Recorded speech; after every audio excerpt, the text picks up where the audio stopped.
c'est de trouver le langage compréhensible par tous, compréhensible qui suscite l'intérêt de l'enfant, de l'adolescent surtout, mais qui ne déçoive pas l'adulte parce qu'en disant c'est bébête. Donc c'est un subtil équilibre entre les deux. Alors moi j'avais trouvé une technique, quand je voulais expliquer quelque chose, il fallait fasciner le regard de la télévision. Je prends un exemple, vous voyez, regardez, il fallait expliquer le télescope spatial. Ben, j'ai fait faire une maquette du télescope, donc j'avais l'objet dans les mains, hop, regardez, tac, il ouvre, les rayons lumineux, ils rentrent par là, d'un télescope.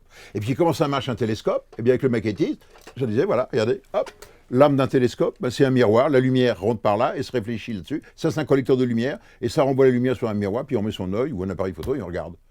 Vous avez vu?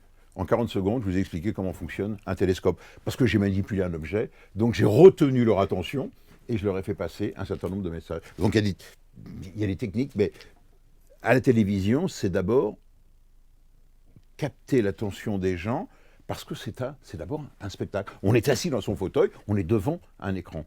Voilà la technique. Donc la maquette a été l'un des outils que j'ai développés, perfectionnés dans ma carrière. J'étais un peu le pionnier là-dedans.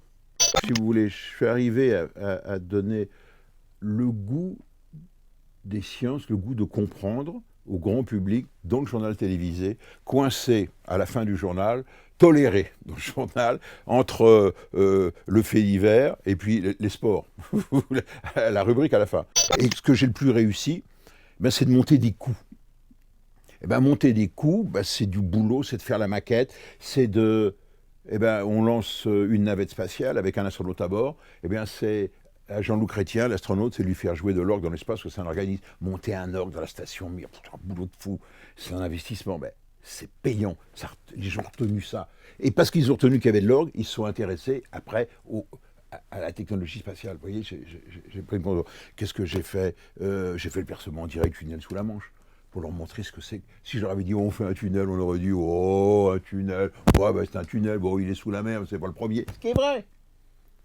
Mais qu'est-ce que j'ai fait? Moi, j'ai fait un boulot de fou, poser une fibre optique, démonter une régie, la mettre sous la mer, c'est un boulot de fou. Bon, avec bien sûr la complicité des responsables et puis des ouvriers et des techniciens dans le tunnel. Mais on a fait en direct, les gens ont vu le percement d'un tunnel sous la mer. Vous voyez, on monte des opérations, on monte des coups. Il y a comme ça que on retient l'attention des gens. Par le spectacle, on les interpelle et après on fait passer le message. Mais il faut pas faire l'inverse. Avec les Bogdanov, on était en parallèle et bon, je partage pas toutes par moments leur dérive médiatique, mais je reconnais qu'ils ont fait du très bon boulot dans le domaine de la science-fiction.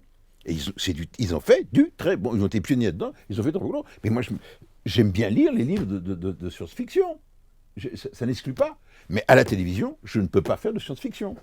Ça, c'est le rêve. On a le droit de rêver. Mais moi, je fais rêver les gens, c'est différent.